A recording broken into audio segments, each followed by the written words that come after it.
Hello everyone, ಇದು ನಿಮ್ಮ ನೇತ್ರ. ನಿನ್ನೆ ಎಪಿಸೋಡು ನಿಮ್ಮೆಲ್ಲರಿಗೂ ಹೆಂಗೆ ಅನ್ನಿಸ್ತು ಅಂತ ನನಗೆ ಕಮೆಂಟ್ ಸೆಕ್ಷನಲ್ಲಿ ತಿಳಿಸಿ.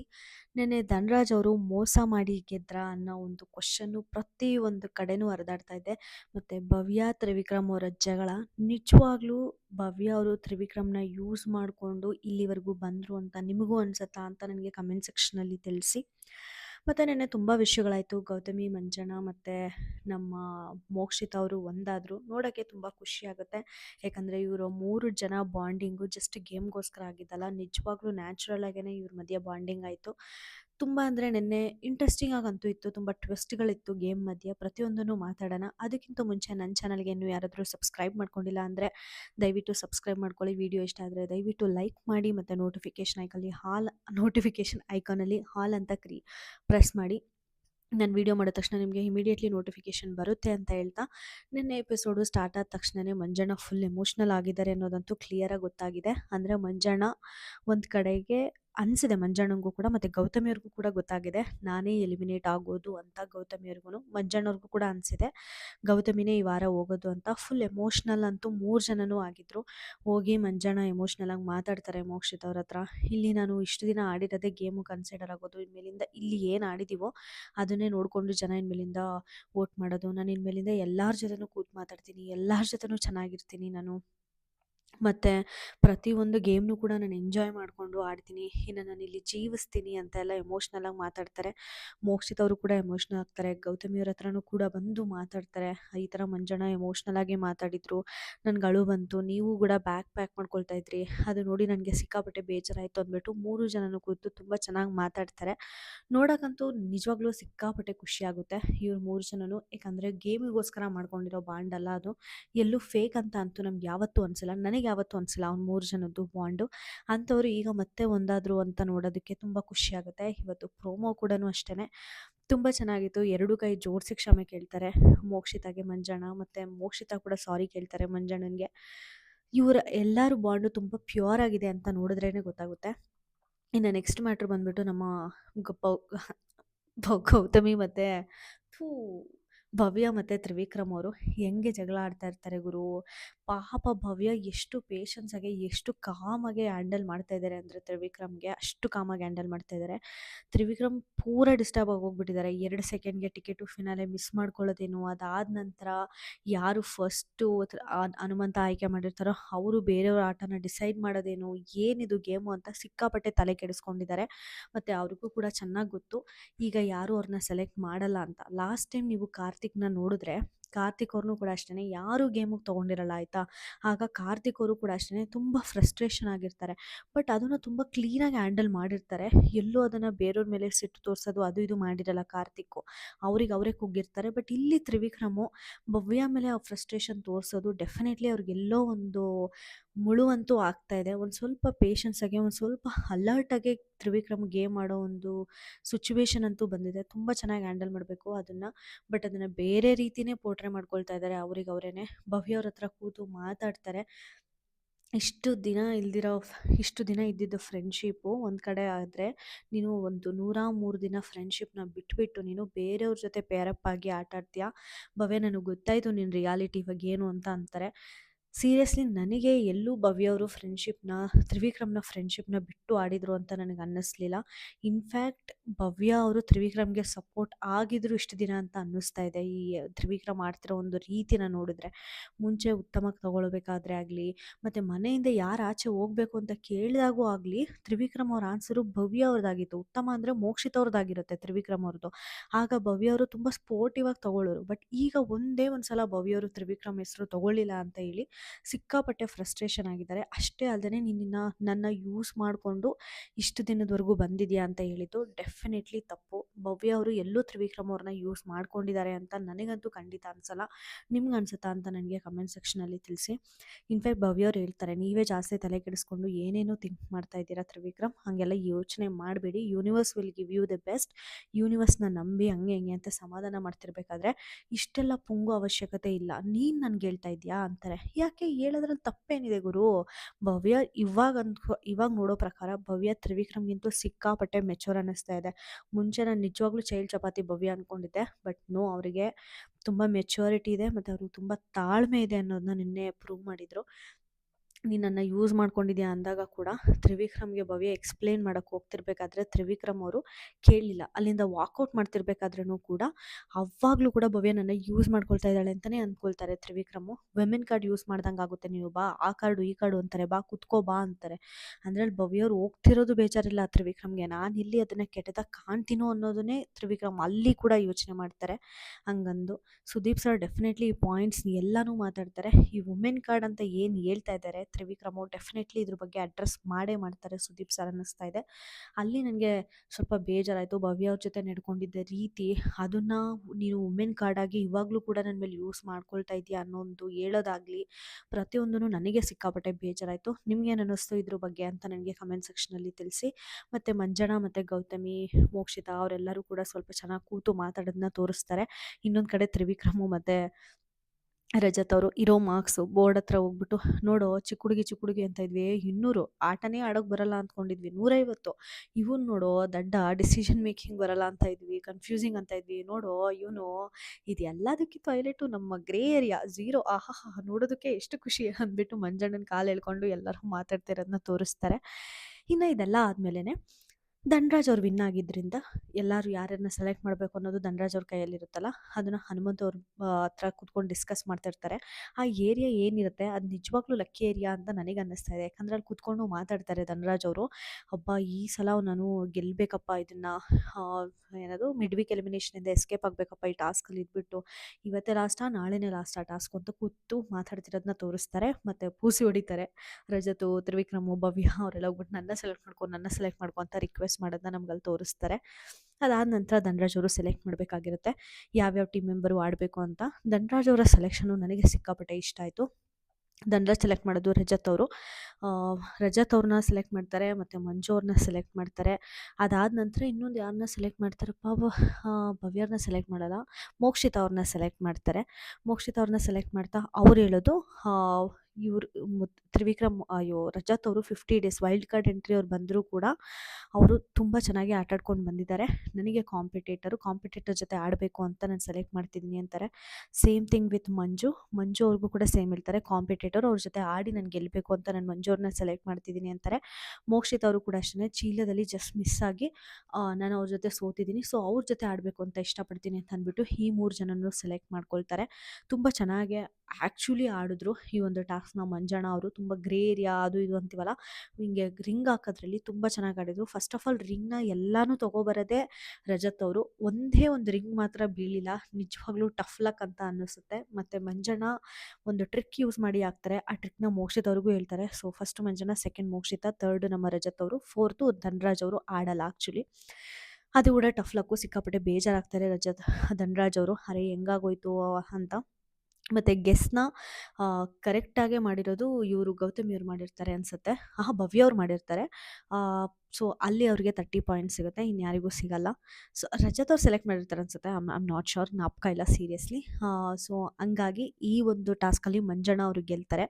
ಮಂಜಣ್ಣ ಅವ್ರಿಗೆಲ್ಲ ಗೆಲ್ದಾದ್ಮೇಲೆ ಇನ್ನು ನೆಕ್ಸ್ಟು ಮಂಜಣ್ಣ ಚೂಸ್ ಮಾಡಬೇಕಾಗಿರುತ್ತೆ ಅಲ್ವಾ, ಯಾರು ಆಡಬೇಕು ಅಂತ. ಇಲ್ಲಿ ಮಂಜಣ್ಣ ಅವ್ರದ್ದು ಕೂಡ ತುಂಬ ಕ್ಲೆವರ್ ಮೂವ್ ಅನ್ನಿಸ್ತು. ನೋಡೋಕ್ಕೆ ಹೆಂಗೆ ಕಾಣಿಸುತ್ತೆ ಅಂದರೆ, ಓ ಮೈ ಗಾಡ್, ಇವರು ಇದೆಲ್ಲ ಮೋಸ್ಟ್ ಎಕ್ಸ್ಪೆಕ್ಟೆಡೇನೆ, 3 ಜನ ಫ್ರೆಂಡ್ಸ್ ಆಗಿದ್ದಾರೆ ಅನ್ನೋದಕ್ಕೆ ಇನ್ನಿಬ್ಬರನ್ನ ಸೆಲೆಕ್ಟ್ ಮಾಡಿದ್ದಾರೆ ಅನ್ನಂಗೆ ಕಾಣಿಸುತ್ತೆ. But Manjanna first time reason ಕೊಡೋದು ಮ್ಯಾಟ್ರ್ ಆಗುತ್ತೆ ಅಂತೀವಲ್ಲ, ಆ ರೀಸನ್ ಕೊಡೋದ್ರಲ್ಲಿ ಸಕ್ಸಸ್ ಆದರು ಮಂಜಣ್ಣ ಅಂತ ಅನ್ನಿಸ್ತು. ಮೋಕ್ಷಿತಾಗೆ ನೀರಲ್ಲಿ ಇಳಿಯೋದು ಅದೆಲ್ಲ ಭಯ, ಮತ್ತು ಗೌತಮಿಯವರು ನನಗೆ ನೀರು ಕಂಡ್ರೆ ಆಗಲ್ಲ ಅಂತ ನಾನು ಹೇಳಿರೋ ಸ್ಟೇಟ್ಮೆಂಟ್ಗೆ ಆಗುತ್ತೆ ಅಂತ ಅಂದಿದ್ರು. ಅವ್ರ ಸ್ಟಾಮಿನಾ ಏನು ಅಂತ ನಾನು ನೋಡಬೇಕು, ಅದಕ್ಕೋಸ್ಕರ ನಾನು ಗೌತಮಿನ ಸೆಲೆಕ್ಟ್ ಮಾಡಿದ್ದೀನಿ ಅಂತಾರೆ. ಮತ್ತು ಧನ್ರಾಜ್ ಅವರು ನನ್ನ ಟಫ್ ಕಾಂಪಿಟೇಟರ್ ಅಂತ ತೊಗೊಂಡಿದ್ರು, ಅದಕ್ಕೋಸ್ಕರ ನಾನು ಅವ್ರನ್ನ ಸೆಲೆಕ್ಟ್ ಮಾಡ್ತೀನಿ. ಅವ್ರು ಕೊಟ್ಟಿದ್ದ ರೀಸನ್ನು ಲಾಸ್ಟ್ ಟೈಮ್ ನನಗೆ ಇಷ್ಟ ಆಯಿತು ಅಂತ ಅಂದ್ಬಿಟ್ಟು ಧನ್ರಾಜ್ನ ಸೆಲೆಕ್ಟ್ ಮಾಡ್ತಾರೆ. ಸೀರಿಯಸ್ಲಿ ತುಂಬ ಅಂದರೆ ತುಂಬ ಲಕ್ ಫೇವರ್ ಆಯಿತು ಧನ್ರಾಜ್ ಅವ್ರಿಗೆ ಅಂತ ಹೇಳ್ಬೋದು. ಹಿಂಗೆ ಆಡ್ತಿರ್ಬೇಕಾದ್ರೆ ಈ ಟಾಸ್ಕಲ್ಲಿ ಡೆಫಿನೆಟ್ಲಿ ಎಲ್ಲರೂ ಅವ್ರು 100% ಕೊಟ್ಟರು. ಬಟ್ ಧನ್ರಾಜ್ ಅವರು ಏಕಾಗ್ರತೆ, ಪೇಷನ್ಸು ಇದೆಲ್ಲ ತುಂಬ ಇಂಪಾರ್ಟೆಂಟ್ ಆಗುತ್ತೆ ಅಂತಾರಲ್ಲ, ಸೊ ಅದರಲ್ಲಿ ಗೆದ್ದರು. ಧನ್ರಾಜ್ ಅವರು ಈ ಟಾಸ್ಕಲ್ಲಿ ವಿನ್ ಆಗ್ತಾರೆ. ಮಂಜಣ್ಣ ಅವರು ಥರ್ಡ್ ಅನಿಸುತ್ತೆ. ಸೆಕೆಂಡು ಗೌತಮಿಯವರು, ಮೋಕ್ಷಿತ್ ಅವ್ರಿಗೆ ಮಾಡೋಕ್ಕಾಗಲಿಲ್ಲ. ಸೊ ಈ ಒಂದು ಆರ್ಡರಲ್ಲಿ ಇದು ಕಂಪ್ಲೀಟ್ ಆಗುತ್ತೆ. ಇದಾದ ನಂತರ ಧನ್ರಾಜ್ ಅವರು ಸೆಲೆಕ್ಟ್ ಆಗಿರೋದ್ರಿಂದ ಅವರಿಗೆ ಒಂದು ಸೂಪರ್ ಪವರ್ ಸಿಗುತ್ತೆ ಬಿಗ್ ಬಾಸ್ ಅವರಿಂದ. ಆ ಪವರ್ ಏನಪ್ಪ ಅಂದರೆ, ಲಾಸ್ಟ್ ಆಟ ಏನಿರುತ್ತೆ ಅದೇ ಕೊನೆ ಆಟ ಆಗಿರುತ್ತೆ. ಮತ್ತು ಯಾರ ಟಾಸ್ಕಲ್ಲಿ ಗೆಲ್ತಾರೆ ಅವರು ಇಷ್ಟು ಜನ ಆಡಿರೋ ಕಂಟೆಸ್ಟೆನ್ಸಲ್ಲಿ ಹಾಫ್ ಆಫ್ ದ ಸ್ಕೋರು ಅವರು ತೊಗೊಳ್ಬೋದು. ಆ ಒಂದು ಸೂಪರ್ ಪವರು ಧನ್ರಾಜ್ ಅವರಿಗೆ, ಆ ಒಂದು ಸೂಪರ್ ಪವರು ಗೆದ್ದವರಿಗೆ ಸಿಗುತ್ತೆ. ಈ ಒಂದು ಟಾಸ್ಕ್ ಏನು ಅರೇಂಜ್ ಮಾಡಿದ್ರು ಅದು ತುಂಬ ಅಂದರೆ ತುಂಬ ಚೆನ್ನಾಗಿರುತ್ತೆ. ಆ ಟಾಸ್ಕ್ ಆಡೋಕ್ಕೆ ಹೋಗಾಗ ಅಲ್ಲಿ ಡೆಸ್ಕ್ ಮೇಲೆ ಕುತ್ಕೊಂಡಾಗ, ಈ ಟಾಸ್ಕ್ ಅಲ್ಲ, ಸಾರಿ, ನೆಕ್ಸ್ಟು ಹಿಂದಿನ ಟಾಸ್ಕಲ್ಲಿ ಆಡಬೇಕಾದ್ರೆ ಭವ್ಯ ಅವರು ಜಸ್ಟ್ ಹಿಂಗೆ ಜಾಕೆಟ್ ಹಾಕ್ತಾರೆ ಕೆಳಗಡೆ. ಅದಕ್ಕೇ ತ್ರಿವಿಕ್ರಮ್ ಅವರು ತುಂಬ ಟ್ರಿಗರ್ ಆಗಿ ಹೋಗ್ತಾರೆ. ಭವ್ಯ, ಇಷ್ಟೊಂದು ದುರಹಂಕಾರ ತೋರಿಸೋದು ಬೇಡ ಆಯಿತಾ, ಇಷ್ಟೊಂದು ಆ್ಯಟಿಟ್ಯೂಡ್ ಎಲ್ಲ ಬೇಡ ಆಯಿತಾ ಅಂತಾರೆ. ಸುಮ್ಮನೆ ಹಂಗೆ ಹಾಕಿರೋದನ್ನು ಕೂಡ ಅಷ್ಟೊಂದು ಎಕ್ಸ್ಟೆಂಡ್ ಮಾಡಬೇಕಾಗಿತ್ತಾ ಅಲ್ಲಿ ತ್ರಿವಿಕ್ರಮು ಅಂತ ಅನ್ನಿಸ್ತು ನನಗೆ. ಮತ್ತು ಥರ್ಡ್ ಗೇಮ್ ಸ್ಟಾರ್ಟ್ ಆಗೋದಕ್ಕಿಂತ ಮುಂಚೆನೂ ಅಷ್ಟೇ, ಇವರು ಸೆಡೆಗಳ ಥರ ಗ್ರೂಪ್ ಮಾಡಿಕೊಂಡು ಆಡಿದ್ದಾರೆ ಅಂತ ಅಂದ್ಬಿಟ್ಟು ಅಲ್ಲಿ ತ್ರಿವಿಕ್ರಮ್ ಡೆಫಿನೆಟ್ಲಿ ಮಂಜಣ್ಣ, ಮೋಕ್ಷಿತ ಇವ್ರ ಬಗ್ಗೆನೇ ಮಾತಾಡ್ತಾ ಇರ್ತಾರೆ. ಬಟ್ ಇಲ್ಲಿ ಭವ್ಯ ಅವರು ಕೂಡ ಟ್ರಿಗರ್ ಆಗ್ತಾರೆ. ಯಾಕಂದರೆ ಭವ್ಯ ಅವರು ಕೂಡ ಟೀಮ್ ಅಪ್ ಮಾಡ್ಕೊಂಡೇ ಆ ಗೇಮ್ನ ಆಡಿರ್ತಾರೆ. ಸೊ ಅದಕ್ಕೆ ಸಡೆ ಅಂತ ಎಲ್ಲ ಅನ್ಬೇಡಿ ತ್ರಿವಿಕ್ರಮ್, ನೀವು ಆಡಿ, ನೀವು ಗ್ರೂಪ್ ಮಾಡ್ಕೊಂಡು ಆಡಿ, ನಾವೇನು ಬೇಡ ಅಂತೀವ ಅಂತ. ಅಂದರೆ ಆಗಲೇ ಗ್ರೂಪ್ ಆಗಿರೋದಕ್ಕೆ ಮತ್ತೆ ಇವಾಗ ಗ್ರೂಪ್ ಮಾಡ್ಕೊಂಡು ಆಡಬೇಕಾ, ಏನು ಮಾಡ್ಕೊಳ್ತಿದ್ಯಾ ನೀನು, ಮುಚ್ಕೊಂಡು ಕುತ್ಕೋ ಅಂತಾರೆ. ನೀನು ಮುಚ್ಕೊಂಡು ಕುತ್ಕೋ ಅಂತ ಭವ್ಯವರು ಅಂತಾರೆ. ಅಂದರೆ ಒಂದು ಚಿಕ್ಕದನ್ನು ಕೂಡ ಒಂದು ನೆಕ್ಸ್ಟ್ ಲೆವೆಲ್ಗೆ ಎಕ್ಸ್ಟೆಂಡ್ ಮಾಡ್ಕೊಂಡು ಹೋಗ್ತಾ ಇದ್ದಾರಾ ಇಲ್ಲಿ ತ್ರಿವಿಕ್ರಮ್ ಅಂತ ಅನಿಸುತ್ತೆ ನನಗೆ.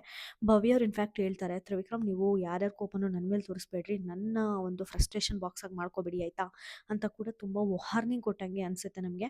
ಬಟ್ ಅಲ್ಲಿ ಭವ್ಯ ಅವರು ಒಂದು ಸ್ವಲ್ಪ ಬ್ರೇಕ್ ಡೌನ್ ಆಗಿದ್ದಾರೆ ತ್ರಿವಿಕ್ರಮ್ ಅವ್ರಾಗ ಮಾತಾಡ್ತಿರೋದ್ರಿಂದ ಅನ್ನೋದಂತೂ ನನಗೆ ಕ್ಲಿಯರಾಗಿ ಗೊತ್ತಾಗ್ತಾ ಇದೆ. ಮತ್ತು ತ್ರಿವಿಕ್ರಮ್ ಕೂಡ ಅಷ್ಟೇ ಹೆವಿ ಡಿಸ್ಟರ್ಬ್ ಆಗಿರೋದು ಕೂಡ ಮುಖದಲ್ಲಿ ಕಾಣಿಸ್ತಾ ಇದೆ. ಅದಕ್ಕೆ ರೀಸನ್ ಇದೆ ಆಯಿತಾ. ನಾವು ಅಂದ್ಕೊಬೋದು, ಏನು ಗುರು ಇಷ್ಟು ದಿನ ಒಂದು ಅಂದರೆ ಇದೆಲ್ಲ ನಾಟಕನ ತ್ರಿವಿಕ್ರಮ್ದು 100 ದಿನದ್ದು, ಇದೇ ಒಂದು ರಿಯಾಲಿಟಿನ ಅಂತ. ಬಟ್ ನೀವು ತ್ರಿವಿಕ್ರಮ್ ಸ್ಥಾನದಲ್ಲಿ ಇದ್ದು ಯೋಚನೆ ಮಾಡಿ, 2 ಸೆಕೆಂಡಲ್ಲಿ ಟಿಕೆಟು ಫಿನಾಲೆ ಕಳ್ಕೊಳ್ಳೋದೇನು, ಅದಾದ ನಂತರ ಯಾರೋ ಇವ್ರು ಆಡೋದು ಆಟನ ಡಿಸೈಡ್ ಮಾಡೋದೇನು, ಹೆಂಗಿದ್ರು ಇವ್ರಿಗೆ ಗೊತ್ತು ಇವ್ರನ್ನ ಯಾರೂ ಸೆಲೆಕ್ಟ್ ಮಾಡಲ್ಲ ಅಂತ.